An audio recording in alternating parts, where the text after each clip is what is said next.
I'm very happy to be here at the International Donau Fest. My name is Fabian Ekstedt. I'm here from Munich, not from the Donau. So the Isar is my river. And I'm happy to get into the discussion and radio show with the topic, the public value of free radios. This broadcast, as Dominic said, is part of the Danube Streamwaves project, where various community media stations and community media activists have been put together and networked to achieve more together along the Danube. However, as Dominic said it already, this project had some unexpected turns. After all, when the project was planned, who could have guessed that 2020 would be the first year of two pandemic years? And as if this wasn't bad enough, we are now experiencing one turning point after another. Pandemic, war, climate change, inflation.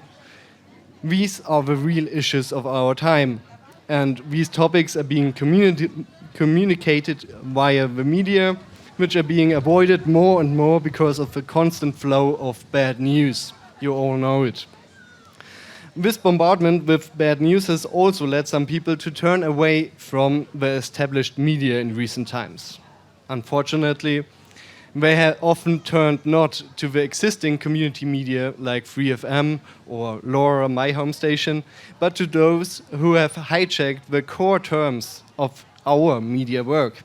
Right-wing populists have entered have been using the term alternative media for some time now, and the conspiracy ideologues of Querdenken and co. have now positioned themselves in the so-called counter-publicity market, or as we call it, Gegenöffentlichkeit, with their own publications accusing the mainstream media of manipulation. So these are the times we are living in, and with all these negative examples getting much more attention than in the established media than we are getting with our community work that has been going on responsibility for over decades. The idea of self-managed and self-organized citizen radio no longer sounds quite so good to many. But while the alternative media of right-wing populists and conspiracy ideologues tries to divide society, we work to keep colorful and diverse community consisting of numerous editorial teams, people and ideas together. The clue for this is often our own radio frequency. Hearing our own voices, hearing our own music, our own interviews and our own ideas on the radio, on air. That's what makes us come together, organize together and overcome differences. Except now those frequencies are also under attack. On the one hand, community radios face great competition in the attention market. Podcasts and playlists on platforms like Spotify threaten to replace the radio as the thing to listen to. On the other hand, the political discussion about FM and digital audio broadcasting or even 5G streaming is in full swing. And this is also where the energy crisis comes in. FM is suddenly not seen as a way to reach millions of people easily in a crisis, but as an energy guzzler, as it was called lately. And in the middle of all of this is us, the community media, the non-commercial and mainly volunteer-run radio stations and also sometimes TV stations. We have been broadcasting for decades, often without really being noticed, or some wonder what for. What is the value and benefit of free radios and community media to society? That is the question we want to clarify here today at the International Donau Fest with this wonderful staffed panel. As it benefits the International Danube Festival, our panelists are spread internationally along the Danube. Our panel members come from Belgrade, from Budapest, from Vienna, and from Ulm. And our only person who is not, the only two persons who are not from the Danube is our political guest here. He's from the Neckar, and I'm from the Isar. And with this, I'm glad to give up over to music. Here's Paul with Robinson Crusoe.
Mal was anderes sehen.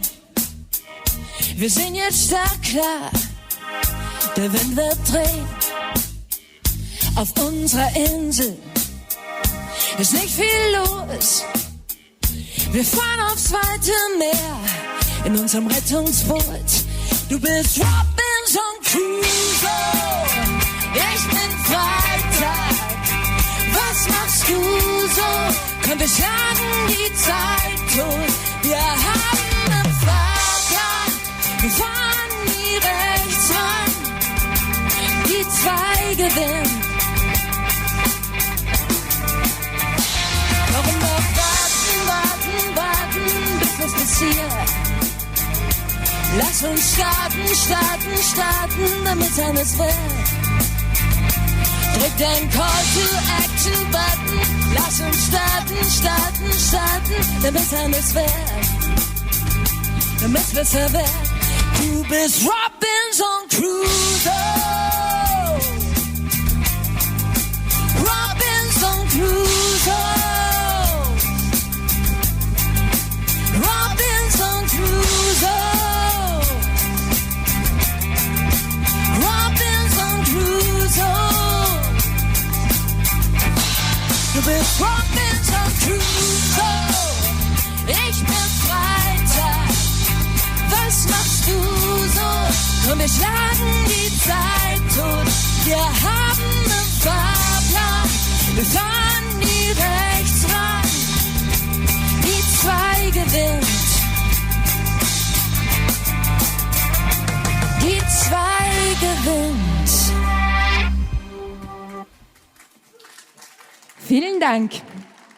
Thank you, Paul. Paul here by Free FM and on the International Danube Festival oder Internationales Donau Festival. We are here in a discussion panel, so all of you guys listening to good music are happy to get some insight in community media and the public value of community media. And like the title of the song right now, we are sometimes feeling like Robinson Crusoe on an isle somewhere alone in our own media platform, not knowing what's going on, not knowing what's happening, and what's the public value of all of this. And for this, I'm happy to announce Katharina Biringer, our Voice of Science. She is a junior scientist at the Austrian Academy of Science. She was decisively involved in the creation of the study Public Value in Non-Commercial Broadcasting, which came out in 2020. And she can give us a scientific classification of the concept of public value. In addition, she is as a board member of Radio Orange 94.0 in Vienna, concerned with both the status quo and the future perspectives of a free radio station in Austria. Dear Katharina, maybe you can quickly give us an insight. What's the public value of community media, and maybe also what is community media? Thank you very much for the nice introduction. What is public value and what is community media? I tried to summarize some facts from our study and to explain it with this. First of all, there are a lot of different definitions of public value, but the most commonly used one is by Mark Moore. He's a professor at Harvard for public management, and we use this definition, or his concept, because he really didn't define public value in this whole book. And at the heart of the concept, there is the so-called strategic triangle. That means that if a created good has to have some sort of value for a certain group, and in our case, this is the public.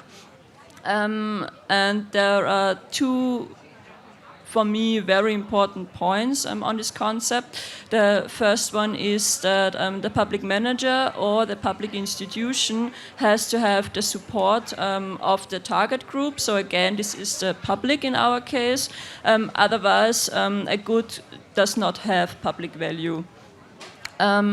And the second one is that public value cannot be produced solely by this institution or by the public manager, because it has to be co-produced by the institution, the public institution, and the citizens. And this is where community media fits in very good. And so in this concept, the citizens have a very active part, at least.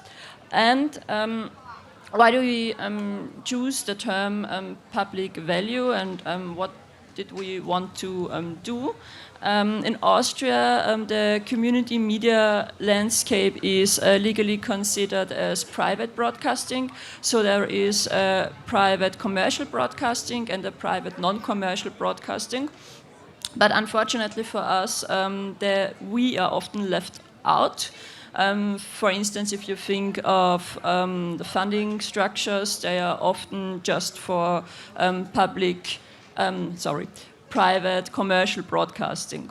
And we said, okay, we took this concept and we created a framework, we created some functions and literally based, theory based, and said, okay, we wanted to know if the community media in Austria is able to produce public value and produces public value, and if so, if it should then therefore be considered as a third tier of the broadcasting sector, especially in the funding landscape and by law, but of course also in the consciousness of other media outlets, so of the private commercial broadcasting and the public service broadcasting, and of course of politicians and of the citizens. Because we said if some institution produces public value, then the institution itself has a value for the public, and so of course for democracy as well. So we held 13 focus groups with representatives of 15 Austrian community media outlets. At the moment, there are 17 community media stations in Austria, and we talked with 15 out of them. That was back in 2018 and 2020, so to 2019, so before the pandemic, and the study was finally published in 2020.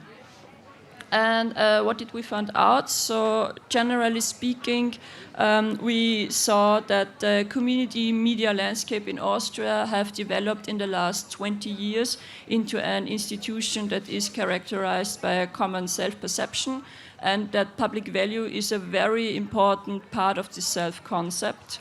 Why did I say in the last 20 years? The first free radio stations in Austria went on air in 1998.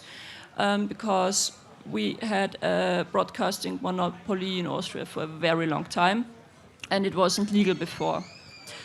And the second general result I brought with me is that community media are able to produce public value in a way neither the public service broadcasting nor the private commercial broadcast it can be expected to do, nor are they able to do so. That depends on the legal framework, for example, but also on the organizational structure. If you think about community media, they are usually bottom-up initiatives, and public service broadcasting, for example, is usually a top-down process. I also brought some detailed results with me, and I think they explain very good what are community media, what are functions of community media, but they also show what is public value, and probably they are also good for our discussion later.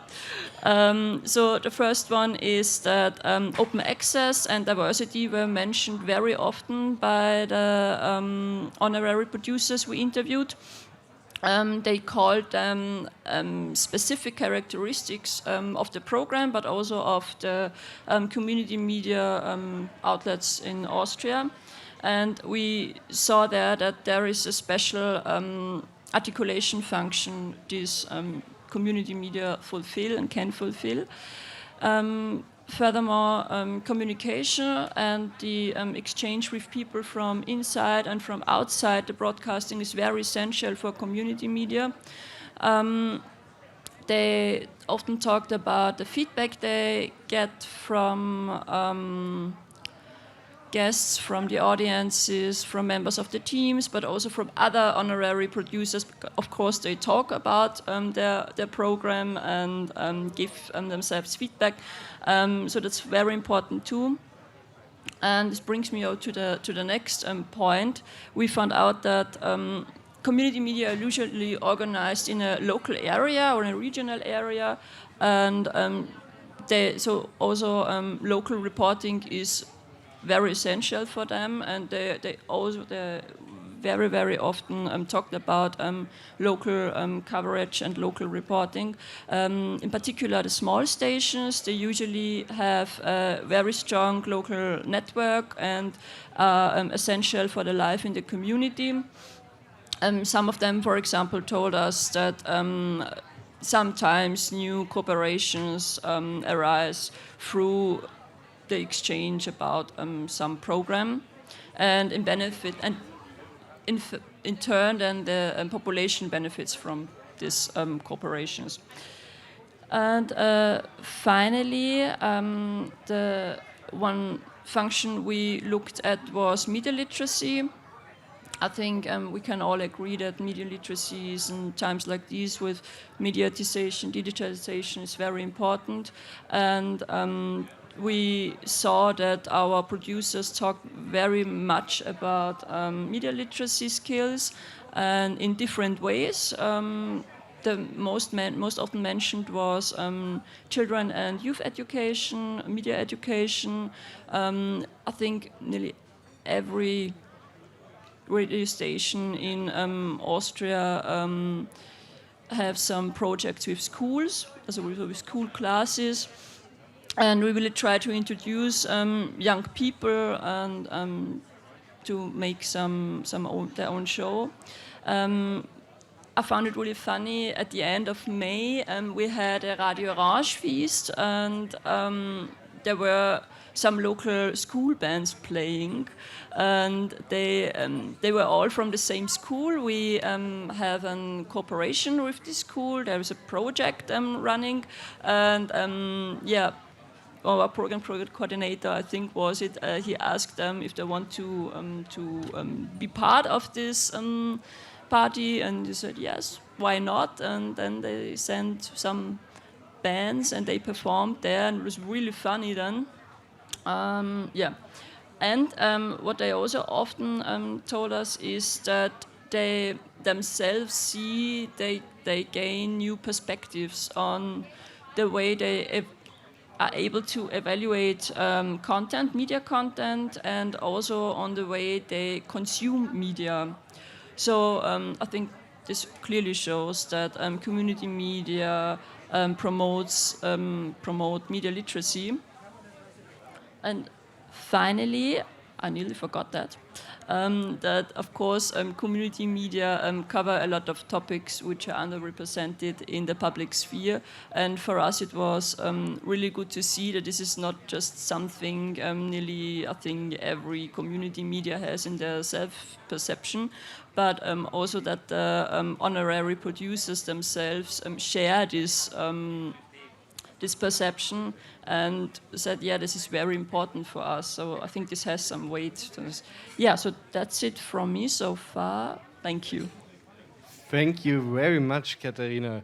This was great because you brought it up. It's the bottom-up media, it's the media literacy, it's the local community and all the topics we take in. That's the public value we give out and we perceive ourselves. So, going over from Wien to Budapest, our colleague Ákos Cserháti is here. I hope I pronounced your name right. We have heard about the public value of community media. You live in a country that has not a really media-friendly landscape, or the idea of community media is not even a part of the state ideology in a way. How is it, or to say it short, you're working for 22 years now or more at Civil Radio Budapest, Civil Radio Budapest, a flagship in community media, coming under heavy fire. How is it and how was the time when there was community media in Hungary? Yeah, thank you very much, and I'm really honored to be here in this wonderful city. Well, yeah, it's not easy in Hungary to run a community radio, to be part of a community radio. And in the middle 90s, when, for example, our radio, which is one of the first community radios in Hungary, was founded, it was very different. And at that time, we had a liberal media world or model where there were media providers, radios, televisions, and the decision makers said that the market will make the decision who is going to survive. But they let this very democratic thing, community radio, into the country and legalized it. And in 2 or 3 years, more than 70, almost 80 radios, which is compared with the measures of Hungary, it's a lot of community radios, and they were founded mostly in small settlements, villages. And we had a bit different approach towards community media. Mostly community developers founded these radios, and they used it as a community development method, bringing people together in those villages where there's no culture, no places where people can come together. The youngsters are roaming on the streets and they cannot do anything.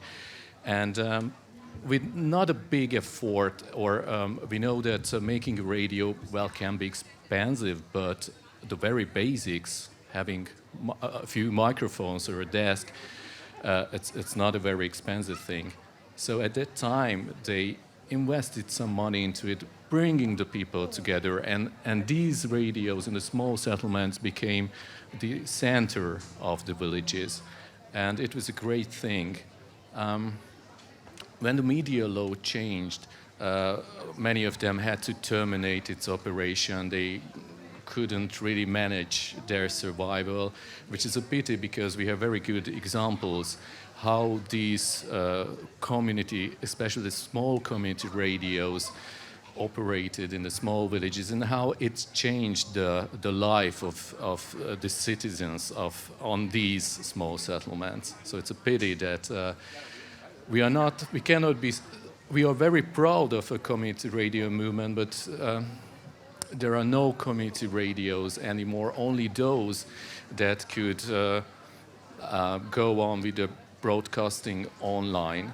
And it's a good thing that nowadays the online thing, the online world is a potential tool or a surface when we can exist, because we gradually lost our frequencies. Like my radio being on air for 25 years, lost its frequency at the very end of 2019. And at first we thought it's a catastrophe, so we wanted to give it up.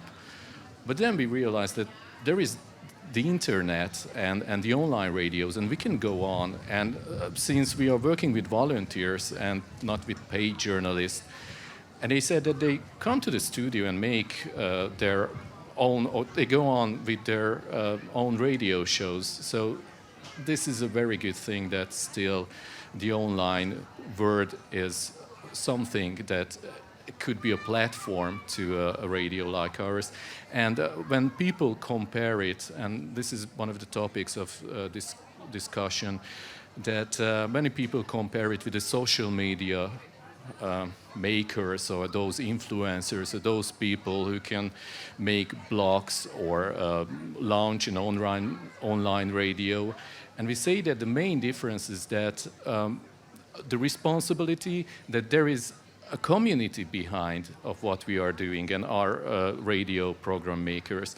And when people, individuals, are posting on social media or making their own online radio, it's a big difference that our program makers have the responsibility that they are representing a community and they are part of that community. So therefore, I think a community radio has a very important role in teaching democratical participation, which is very important in our life, and especially in such society like Hungary, where there's a great need to teach people what democracy is. Very good. Thank you, Ákos, and thank you for your continuous work. You do a great job there. I've heard you had 2 million listeners to your station, and this in a country where nobody normally talks about problems. It's the same nearly for Vladimir. He's here from Belgrade, a beautiful city.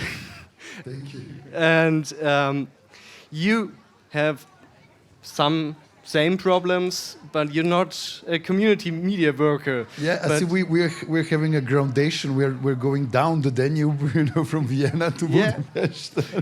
And we're coming to you, and you have been working with internet radios a long time, and have started up many, have helped many radio stations, and now you found a way that you call a platform. You have built up a platform called podcast.rs, and you say it's not a community media, but it's a community media empowerment cooperative. What do you mean by this? Yeah, well, just to give it like a quick, short history breakdown of what's going on in Serbia. Well, we actually never had community media in that sense. We had something that resembled community media, which was the Student Cultural Center radio that operated in the 90s under Milosevic's regime.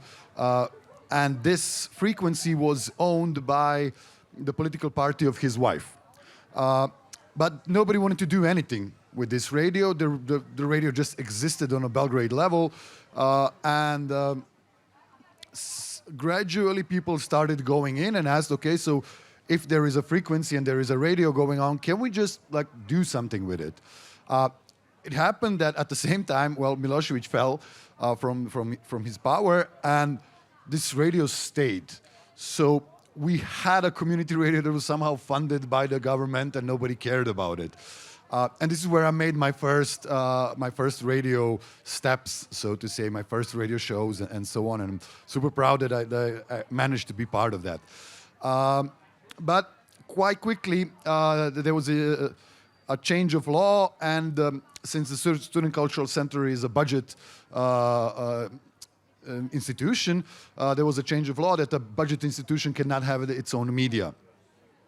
So the radio was shut down. It was forced on the internet, but at the time the internet in Serbia wasn't that developed. Let's say the speed of the internet wasn't that well, and immediately somehow, maybe just a few months afterwards, the Student Cultural Center radio died.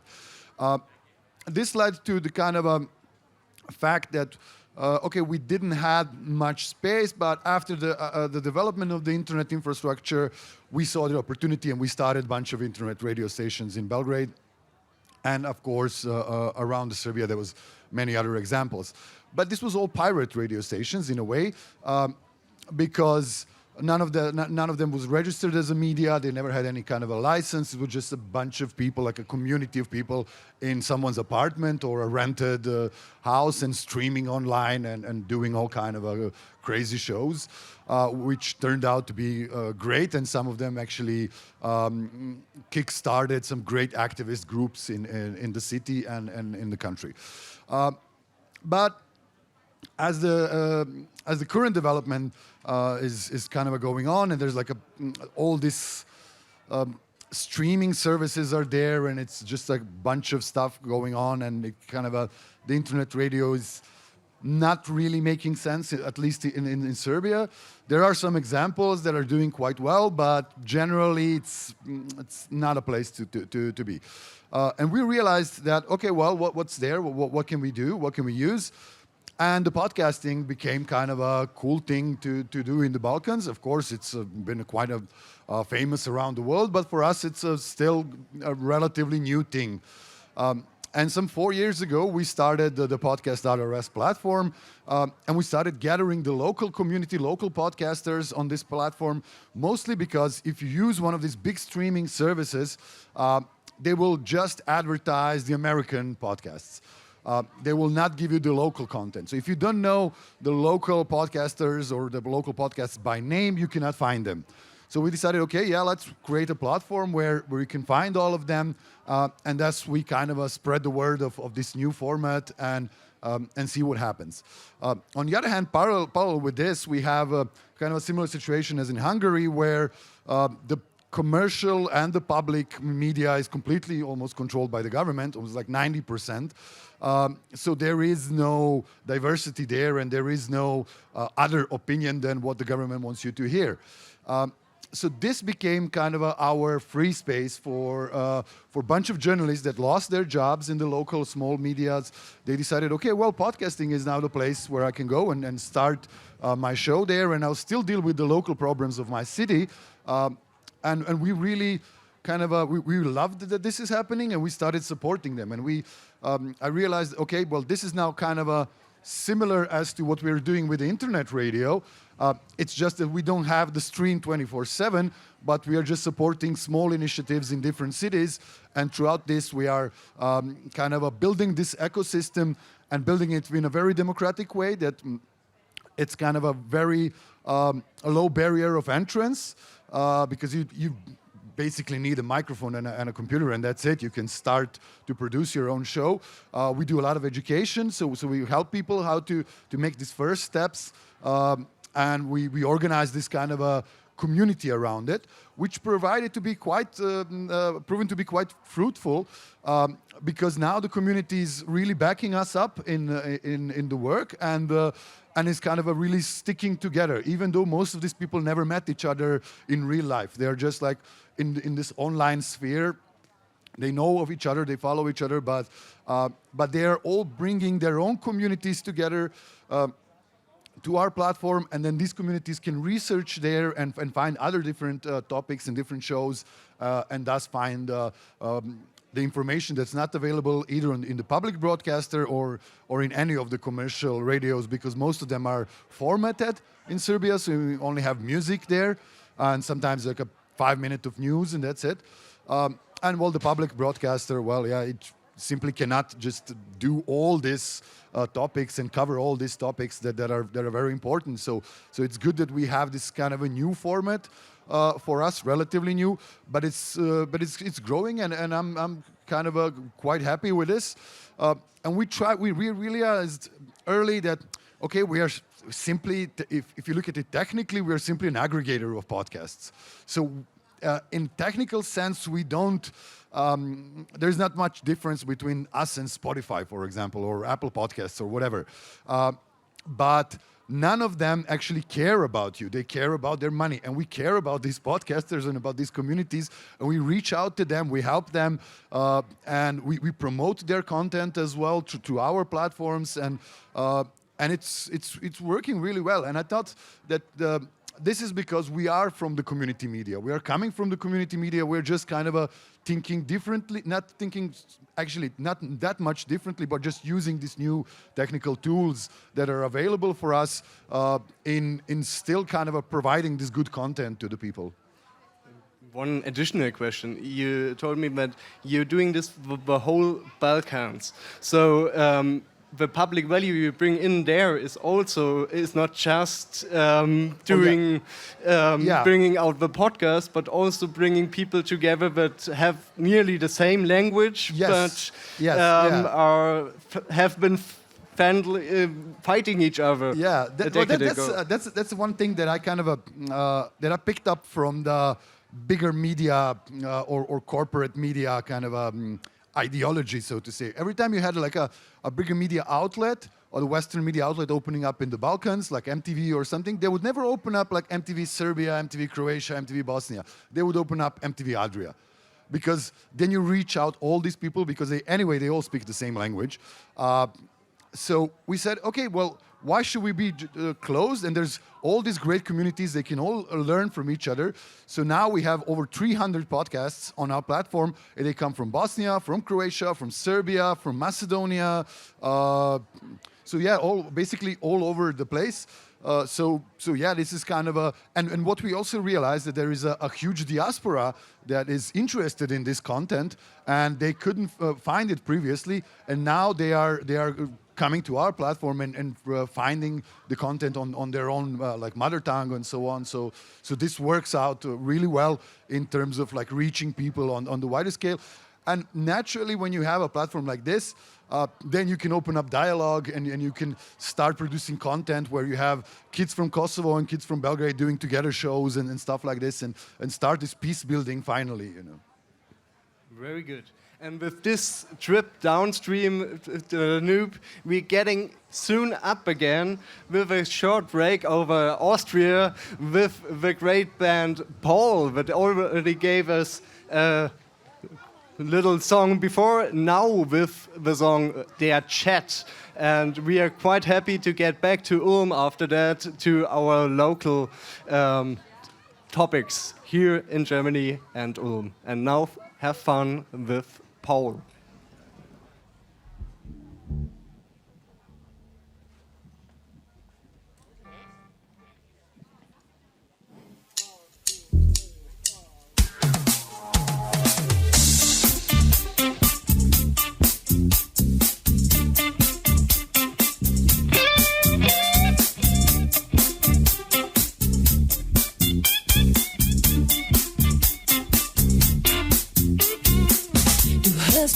Du hörst nicht wirklich zu, spulst deine Kassette ab.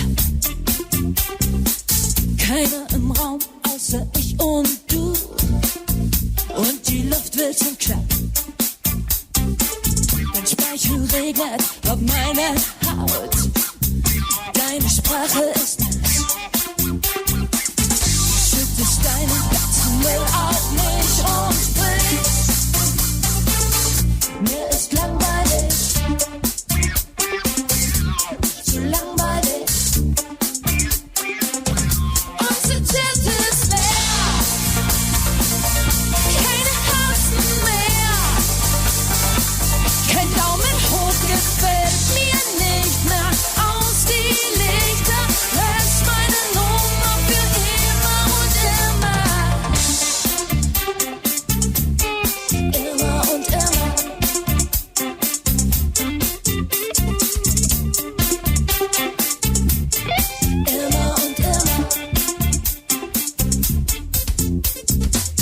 Was kaputt ist kaputt. Das gibt kein Happy End. Da muss man kein Experte sein, um zu sehen, dass es klappt. Wie soll ich glauben, was du sagst, wenn ich sehe, was du tust? Es geht vorbei und wird zur Erinnerung. Zur Erinnerung. Erinnerung. Unser Chat ist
und immer. Thank you, Paul. Paul from Austria is here, our band, and later on you can hear another song from them, and then at 18 o'clock you have a concert. Oh, we're looking forward to that, but now we are back in our radio program and live show, live discussion here at the Danube Festival in part of the Danube Streamwaves project, and we are back in Ulm after our short trip to Vienna, Budapest and Belgrade. We were abroad, now we are back in Ulm with a little bit of a local celebrity, Sabine Fratzke. She's my colleague at the BFR, the Bundesverband Freier Radios, is in Baden-Württemberg, a lobbyist for community media, is a technical engineer, and our technical mind in community media with a bit of a broader sense of all the things we should do and the political questions, because she will talk now about frequencies, how we get them, money, and everything else after we heard what good community media brings. Thank you, Fabian, for the nice introduction.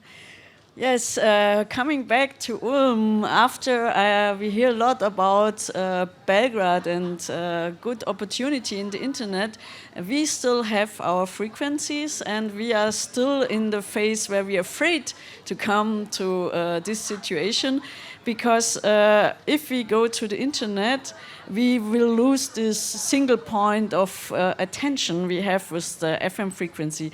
As Ákos described before, people find together with the frequency because they know there's only this one UK FM frequency, and in the internet it's much harder to find people together or to stick people together. And I think if we would fund today, or it would not happen like that, that such different kind of people come together in one room.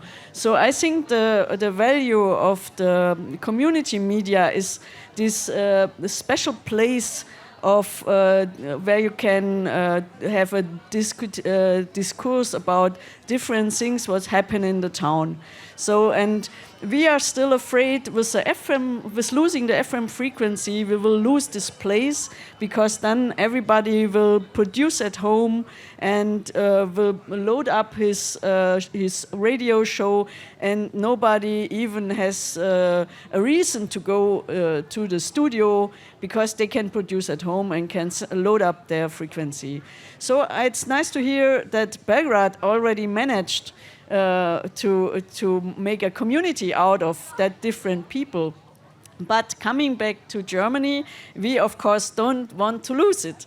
And, and we are arguing in one point, it's an American infrastructure you're uploading your audios, and even our members, they upload sometimes their audios to Spotify, and then you don't even know what's the data with your audio and what is the data with your audience. You lose the responsibility over all these things, and it's gone to an American big tech platform, and they decide who is listening to you with their algorithms and who will find you. So, and we don't want to have this situation, and that's why we discuss with the politics about getting an infrastructure which is free of charge, which is anonymous, so you can't track it, what people hear, because if we come to the situation in Budapest or Belgrade, or maybe even in America, we saw before with the storm of the Capitol, it easy can happen that all this data will be used for something else. So we don't want to come to this infrastructure. We want to keep an infrastructure like FM, which is free of charge, which is free of all other restrictions, and which is anonym. So, and this is where we're fighting for. And the really interesting thing is, that meanwhile with the pandemic and all what Fabian said in the beginning, that there were lots of conspiracy theory and all these corona anti-activists who kept our words of alternative media, they recognize that the people who are doing this community media are really responsible because we are inside some laws like the press codex and working with us. So we keep a verse of media, and we are aware of the verse of media. And so meanwhile, in a lot of countries of Germany, the politics got aware of that, and they, even in Saxonia, they now give the community media a license to DAB, which is the next digital infrastructure which is anonym. But in Baden-Württemberg, we are the founders, we are the most radios, we are 10 of them, and we don't get it. So it's a little bit weird situation in Baden-Württemberg, and I think we will be maybe the last, or we will never come to DAB. So this is the one thing we are fighting for since we have this project. And luckily, I told the colleague from Green Party before that we have this problem, and so we could, with the help of the Green Party, thankfully, we could establish this project the last 2 years where we discussed a lot of opportunities. We on the one hand, we went to the politics and we discussed about that we have to come to DAB, but on the other hand, we were not lazy.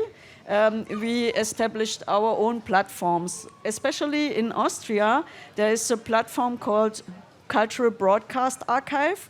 So this is something in the past. It was an archive of all the Austrian radios, and they stored their audio there, and they put it together on a platform so that they can exchange program.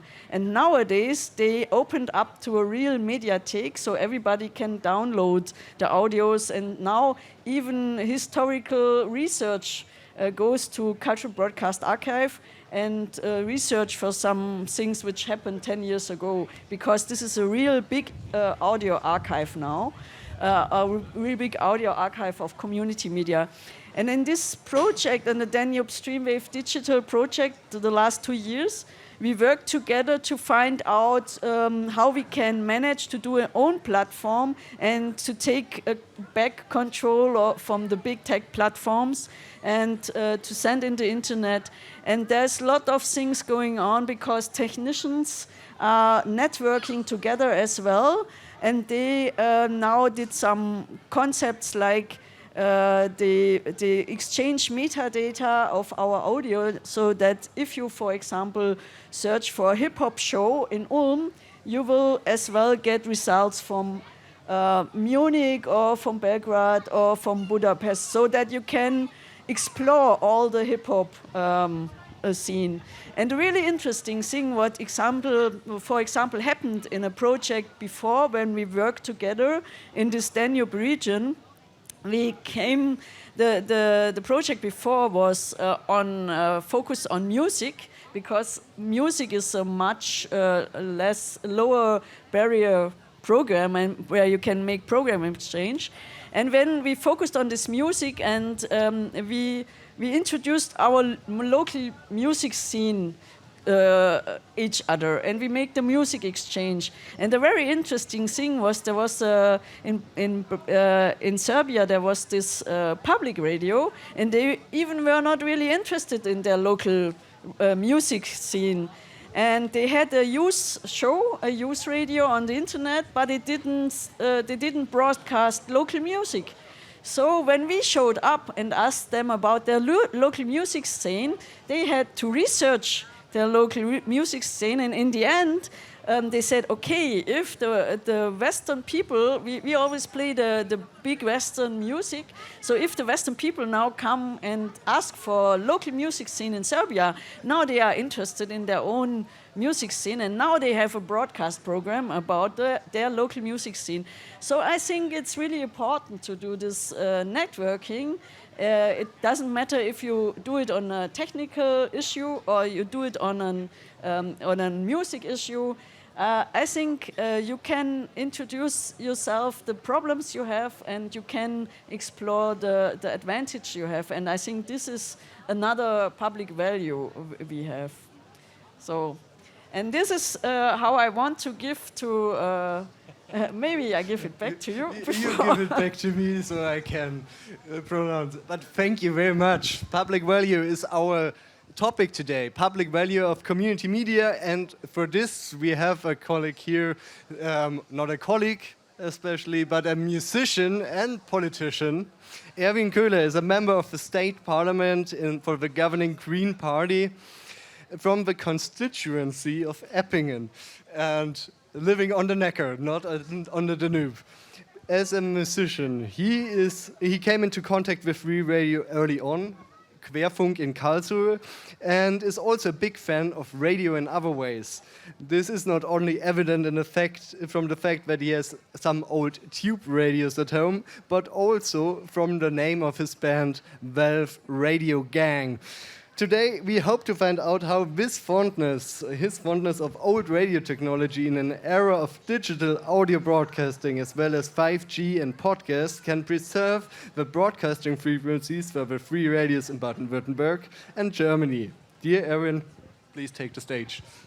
Thank you very much, and thank you very much for the invitation. I really enjoy being here. I enjoy the music as a member of a band myself, and also all the impressions around the countries that are represented here today. I really want to follow up to what you said, and maybe also to what you said, because when you look inside, if you try to put a definition on public value and then look at maybe sentences political parties try to use to define it, maybe in some coalition contracts or something else, then you will see that they even try to use the version of Bertolt Brecht, who tries his shot on the radio theory, who says the recipient is also a sender. And I really appreciate the whole fact that in the coalition contract of Baden-Württemberg, we have something like that, and that's a very good step, I guess, because this opens the possibilities to fund and foster public value and also free radio itself. What I wish to promise, and I could promise to take it with me and continue fighting for it, is that we put a better, closer definition on it. So the importance of public value in the context of crisis, in the context of disinformation, has been growing, and I think that politics should see that, as a matter of fact. And well, to my history, you explained some of it. I really appreciate it. Took everything with you, and what gathers together communities around also the Balkan region. My mother is from Bosnia, and I have cousins over there, and I also znam pričam malo hrvatski, srpski, bosanski. I really see the matter of fact and the point that in the a bit more rural landscapes, you maybe have television, you maybe have some other, meanwhile mostly digital ways to inform yourself or maybe to spread news. But getting back to the recipient as a sender, it's very important that there is a way that opinion building and also growing opinions is spread around a whole country. And I have my own experience in kind of that. You know, if you go to that country from Germany and you think you might heard the news from over there, and then you talk a little bit about it, you will very fast recognize it didn't really turn out as that fact that you received yourself. So it's a very, very far way to get over there, and then to know it. So to make it to a point, the public value in free radio as I try to define it with your help and also with the help of Bertolt Brecht and the wordings in the coalition contracts, should lead us to the staying on the FM or VHF, UKW frequencies. That's very important to me, to be safe for crisis and also to stay anonymous, as you mentioned it. I think that's a very important fact. We don't have to move over to other countries rather than Germany to feel the importance of spreading information, maybe anonymous, because it could be in your own hometown that somebody thinks, oh, that's not my opinion, I'm going to beat that guy up. So, yeah, maybe that's my point. I'm looking forward maybe to have some other talks in the future, and thank you very much for the invitation once more. But Erwin, you're not over yet, because you're going to get into the discussion right after we hear Paul again with a new song, and then we have a discussion about the public value and talk with each other and maybe get some new points in. And here's Paul again with a new song, and we're back for an open discussion later on.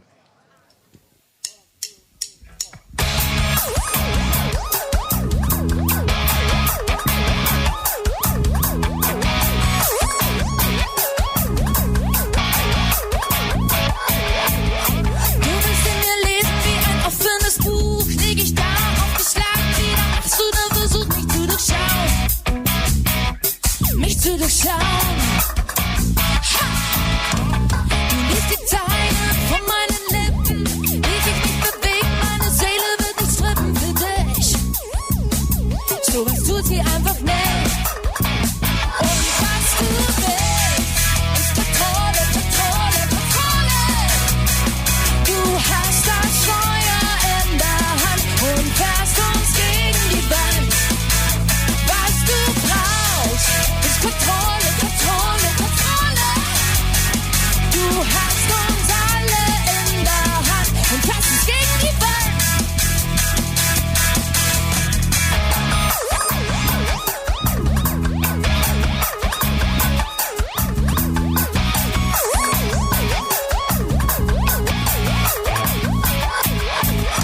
Du steckst deine Finger in jede kleine Wunde und drückst es drauf. Ich halte die Luft an. Wann hört das endlich auf? Hör doch damit auf. Ha! Du kannst mich nicht zerbrechen, denn ich bin nicht aus Glas. Ich bin fest, ich bin flüssig und manchmal auch aus Gas. Ich atme ein und ich atme wieder aus. Und was du willst, ist Kontrolle, Kontrolle, Kontrolle. Du hast das Feuer in der Hand und fährst uns gegen die Wand. Was du brauchst, ist Kontrolle, Kontrolle, Kontrolle. Du hast uns alle in der Hand, fährst uns gegen die Wand. Ich führe Selbstgespräche, ich rede auf mich ein. Wenn ich mein Schweigen breche, brichst du völlig ein. Brichst du völlig ein. Und was du willst, ist Kontrolle, Kontrolle, Kontrolle. Du hast das Feuer in der Hand und fährst uns gegen die Wand. Was du brauchst, ist Kontrolle, Kontrolle, Kontrolle. Du hast uns alle in der Hand, fährst uns gegen die Wand.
Thank you, Paul. The band will be playing here in 1 hour. We are happy to have them as our break group here to lighten up the mood in between all these discussion points about the public value of community media, and we have learned a lot about it. We have been along the Danube, downstream, upstream, back again, and to the Neckar, and now we are back here again to discuss relative openly. I hope nobody feels they should hold back, because my first question is, if we have such a big public value, if we help bring out media literacy, help bring out the best in people to feel themselves, to give feedback to each other, to find out what community is, and to build communities around radio station. Why are we so seldom found? Why don't people listen to us all the time and shut up with all those mainstream music radio shows that play all the songs the whole time over and over again? Who wants first? Okay, yeah. Let me just quickly jump on this topic, because just recently I found out this through some research, and I really love to share this fact. Since as a kind of a podcasting community, and we all thought okay, yeah, this is not the same as having a community radio, and it's not the same value, but we really proved ourselves wrong. We tried to do a lot of publicly important podcasts. So we work with a lot of NGOs in the civil sector, and we produce most of those shows for the platform. And generally, one of our ideas from the beginning was that this is a very relatively small scene, so it's kind of in its infant years. So we should be there and educate it, help it to grow to its full potential, and not become. We made this like a joke that it's like a dog, and if we educated it well, when it grows up, it will not bite the mailman. So it's this kind of a strange analogy, but it works. And just recently, we did one show about the so-called employment rights. We had a professor from the law faculty, and he was just answering the questions of common people, anonymous questions about their legal status in the employment work and so on and so on. So it was a really nice little short show where he would answer these questions. At that faculty where this professor is from, usually at the master's degree for the so-called employment law, or maybe I don't know the proper English word, is you had 5 people there. Everybody was going for the business law or this very lucrative law areas. Last year they had 25 students at the master's degree, and they all said they listened to the podcast of the professor, and they realized that this is a very important field, and they should go actually for their masters in this field and not into the business. So I think this is the difference, and this is what is happening when you are investing your time in civil societies and giving them opportunities in some kind of media. Okay, so not the traditional radio, but still. You get this type of feedback, and this happens. Another example is that there is an initiative called A11 in Belgrade, and they work with the most socially endangered people. They started first with a couple of shows with just their colleagues talking about the laws and how the laws are structured in Serbia about this. And it was kind of a very niche, nobody really wanted to listen to this. They had some discussions with us.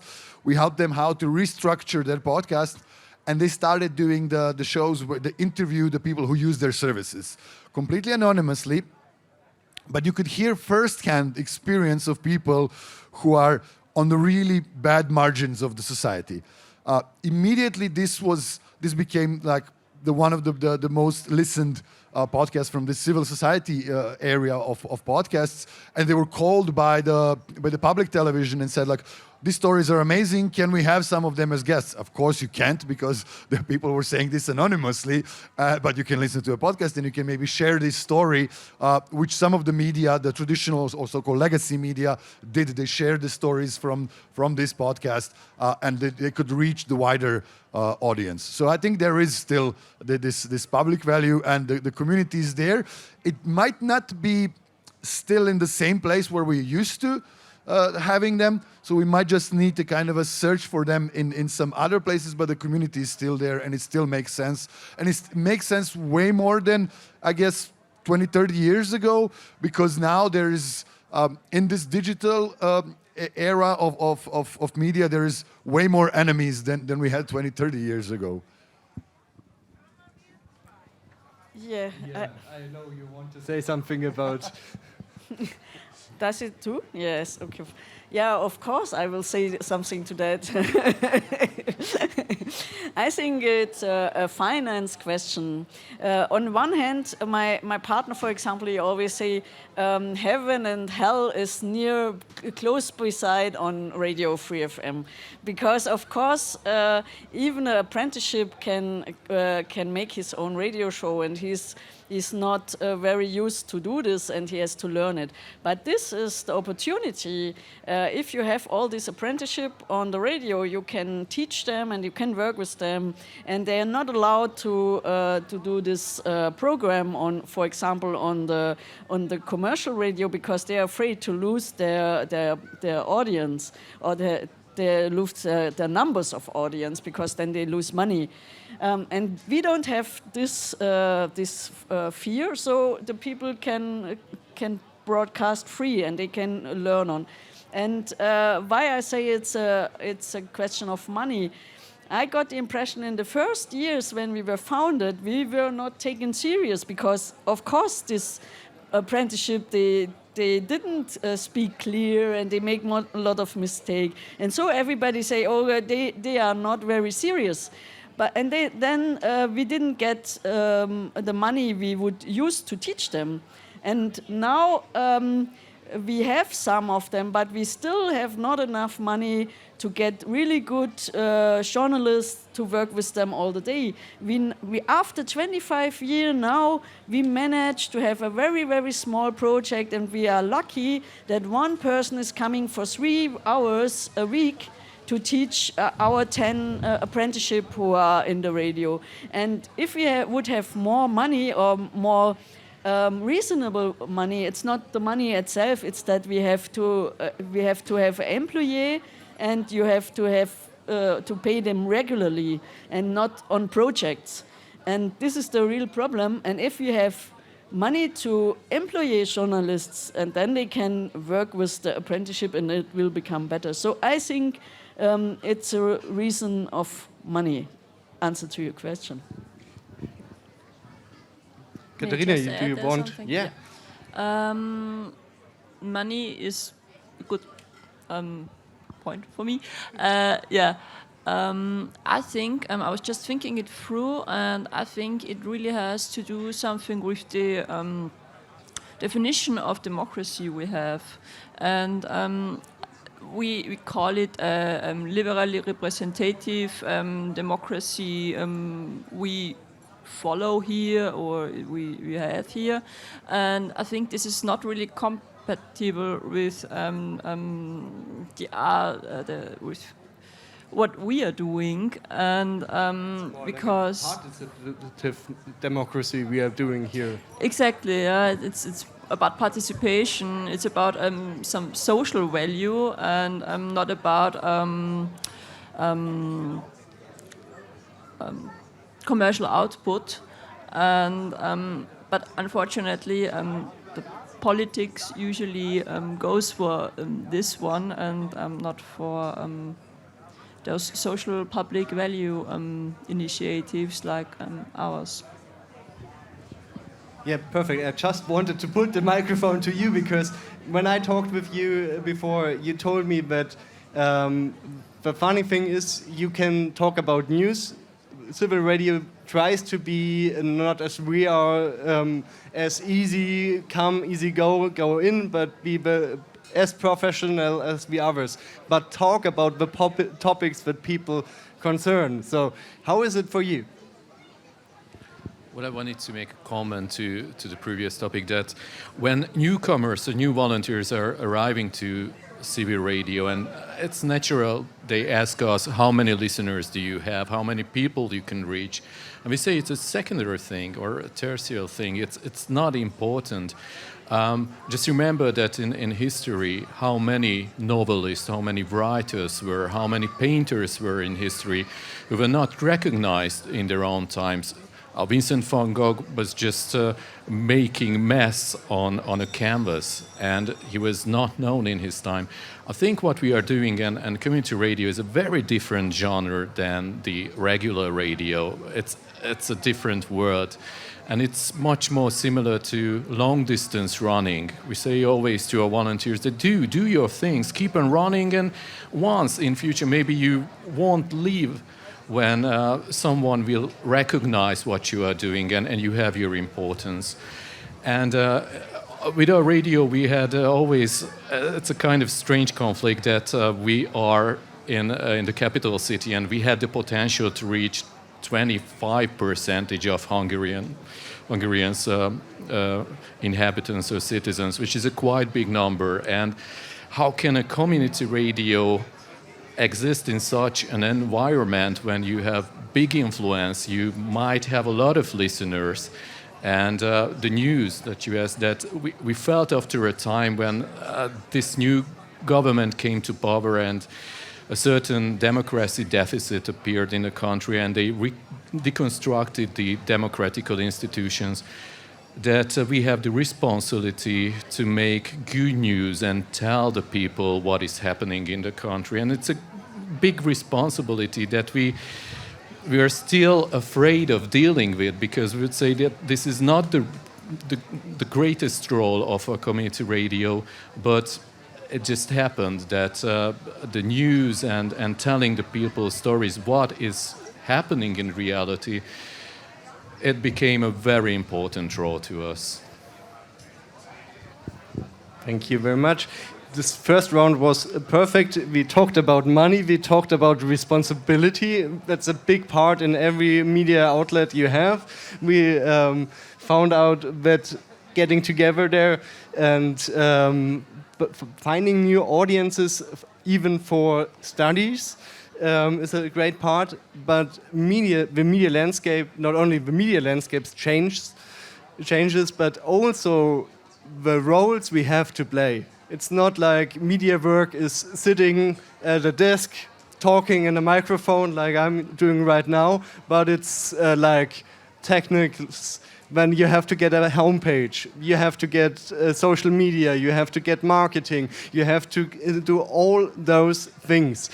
So those many things you have to do, the archives, the building in behind, like I said, the marketing. And you have been part of the Danube project, you have talked about this together, found ways.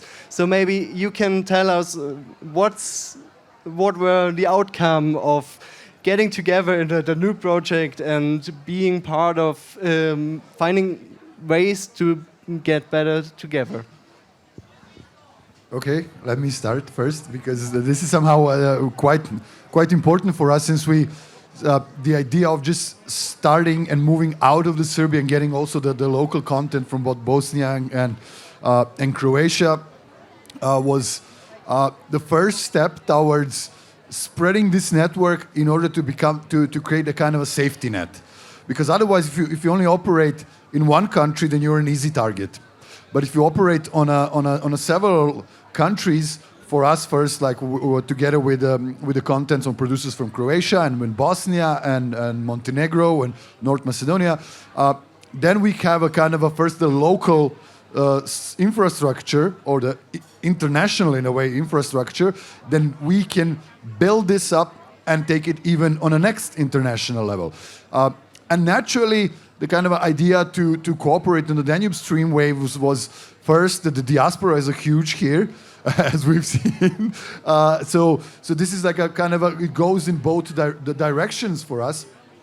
And we said, okay, yeah, it makes sense. We definitely want to be part of this. And also the Danube is something that we cherish so much, and we kind of need to, I think there's need to be much better ideas in terms of ecology and preserving the Danube, especially in our Balkan parts where it's not so clean at all, so to say. So generally, this was like kind of the first two topics that were in our mind. So networking, how do we connect this on the topics of the diaspora, and let's focus on the Danube. So what is the next issues, and how can we kind of build this major content of audio stories around the Danube, and then select it in different kind of categories, so you can hear the stories of people who are like fishermen from the Danube, or people who are connected to the commerce on the river, and then also the culture and the Danube, and the music and the Danube, and all kind of a different categories. So at the end, it becomes a kind of a sound archive of the Danube itself. And of course, the diaspora is one of those. So, yep, it's gone. So the diaspora is one of those kind of a big categories there, because it kind of connects all of these countries together.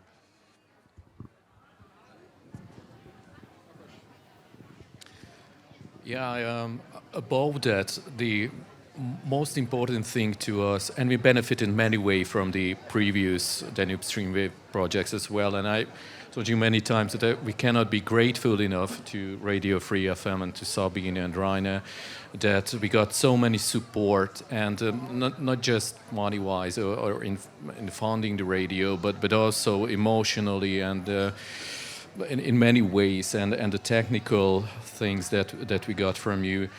But above all, it is very important to us that we can be a part of a network, a cooperation. And coming from Hungary, which is isolated in many ways, in our language, in our undemocratic, autocratic system, which also isolates us, it's very important to be in contact with people like you, with other radios, organizations. So it's really a great thing that we can be a part of this network.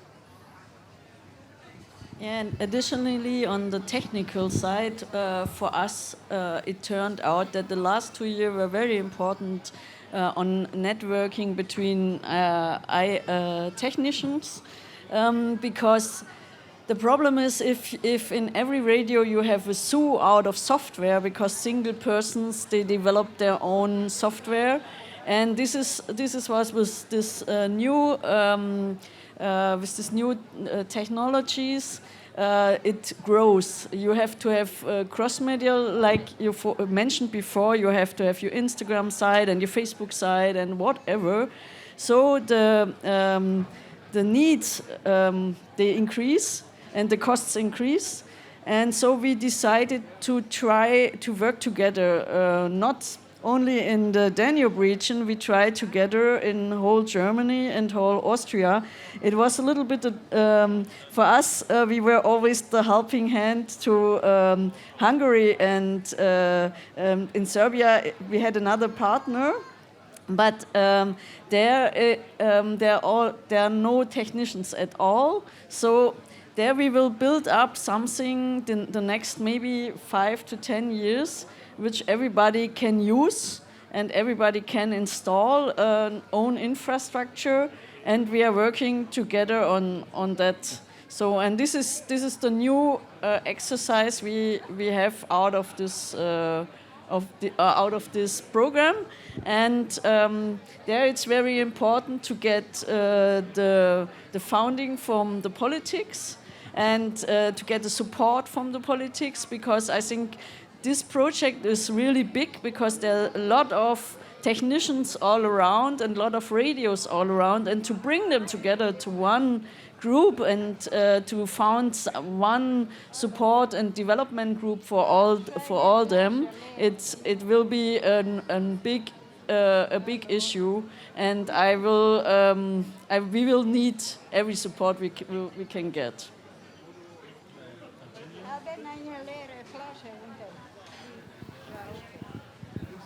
I'll just continue right now. And yeah, within this round of topic, I wanted to ask whether you see the future, and this was maybe kind of some direction we might get to. And I was really, I really appreciated the network you opened to me when we talked beforehand, and what discovered when I am getting now in touch with you guys. And I really want to support the idea of bringing all those from technicans to people who just got around with stuff like Instagram homepages and the thing where the future lies. And maybe there are ways to display good examples like this one around Germany. I think that's what you exactly do, and I think that's a very good thing. And maybe this might also help us to bring the social factor, maybe also the educational factor in the center of the discussion. Right now maybe, but also, or even more, in the whole discussion, people-wise. And in the end, we have to make it up to not only the federal state, we have to make it to our country itself, Germany, maybe also the European Union, who has, I think, a responsibility in this issue, and in this good thing. I don't want to talk negatively about it, but we have the Danube as a center part of the whole project, and you want to spread it even wider. I think that's a good thing, and it might open it to the first thing you mentioned. In the end, it is money, and money mostly even federal states are giving it out to projects projectly bound. You need to have a project to generate any money, but at some point, in my opinion, there has to be a structural security to be able to employ, to know who you might have there the next year, the next 2 years. And if people find their way into the radio, the free radio, even right after school, I think that's a very good thing. Katharina, you're out on this one, but but for the end, thank you very much, all of you, because the idea of a cultural backbone, a wholesome platform of people who are trying to make content because they want to, because they think what's good for my community, what's coming out of our community, is really important, instead of all those platforms that just try to make money with our data and then maybe predict our future things we want to buy. So that's a good point, but to end this, I think about Katharina, because you told me about the other way, being more regional, going into the Grätzl, and being in the part of the city and getting everybody into communities. So what's your way you're doing in Vienna right now?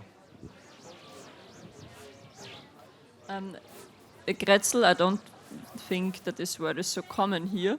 A Grätzl is, I feel like, a district, or is smaller. It's your neighborhood, I'd call it, and we call it Grätzl in Vienna.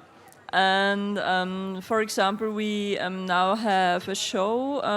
It's called Gitti, named after the district where this show takes place, and they send, I think it's once per month, and it's just news from the Grätzl. And I think that's a very good idea.